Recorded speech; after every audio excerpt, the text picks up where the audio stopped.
अनुमितकुचकाठिन्याम् अधिवक्षः पीठमङ्गजन्मरिपोः आनन्ददां भजेताम् आनङ्गब्रह्मतत्त्वबोधसिराम्।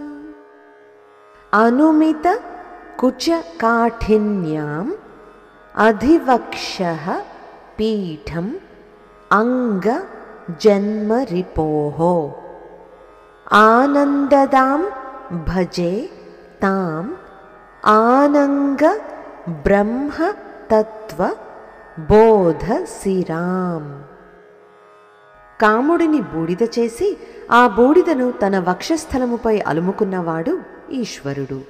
అటువంటి వక్షస్థలమును పీఠంగా చేసుకున్న అమ్మ కుండలిని రూపం దాల్చి సుషుమ్నా నాడి ద్వారా మూలాధారాది చక్రాలను దాటి సహస్రారంలోని శివుని చేరి ఆనందమనుభవిస్తూ శ్రీవిద్యోపాసకులైన భక్తులకు యోగానందాన్ని అనుగ్రహిస్తున్న జగజ్జనని కామాక్షీదేవిని నా హృదయమున సేవిస్తున్నాను.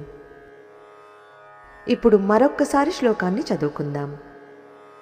అనుమితకుచకాఠిన్యాం అధివక్షః పీఠమంగజన్మరిపోః ఆనందదాం భజేతాం ఆనంగబ్రహ్మతత్వబోధసిరాం.